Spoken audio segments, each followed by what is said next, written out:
Paper Mache Creeper. How did you make that, Mr. Peck? Begin by doing careful measurements of reference from the internet. Next, cut the cardboard. I'm using a paper cutter to cut the cardboard quickly. I need 7 4-inch by 4-inch squares for the head.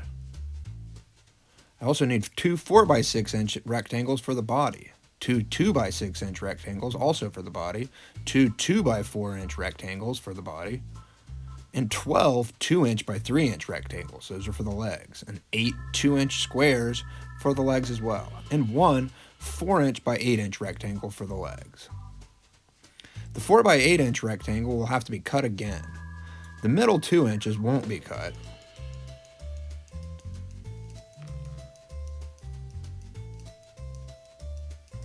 But the 3 inches on both sides will be split in half.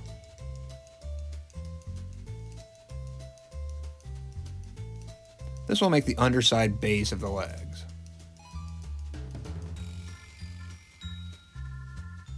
Also, one of the 4-inch squares will be cut again to make the creeper's face. I start by drawing a grid on the square. The grid is 1/2 inch squares, so 8 by 8. Then I draw X's on all the squares that I'm going to cut. Carefully using a knife, I cut out the creeper's face.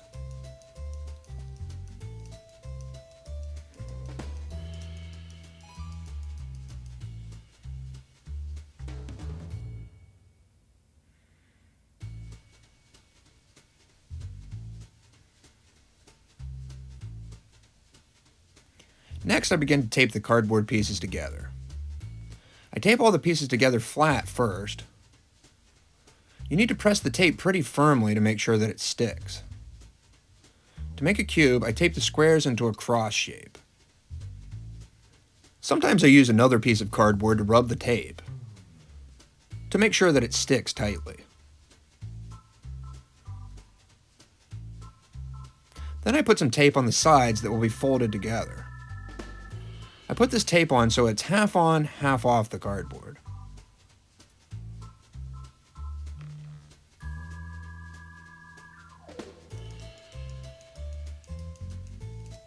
Next, I fold it all up and I stick the tape to the other sides.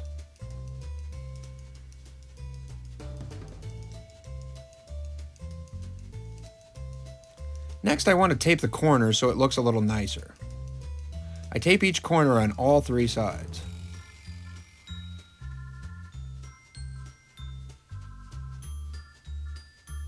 Next, I add the face to one of the sides using tape rolls, and I tape around each edge.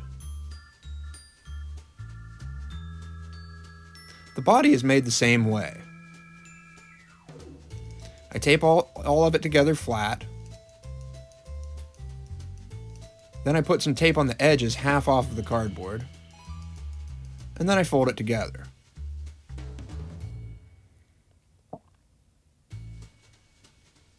I finish it off by taping the corners.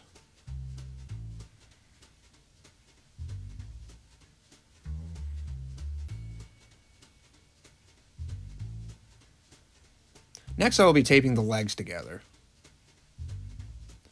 Each leg is a rectangular cube that is attached to the leg base on the bottom. At first, I tape the legs together on one rectangle at a time.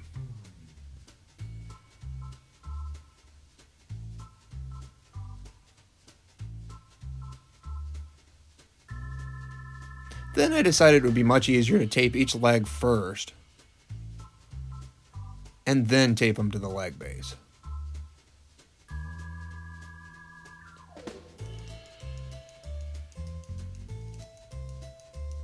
Next, I hot glue the legs together in a walking position. I also hot glue the body to the leg base and the head to the body.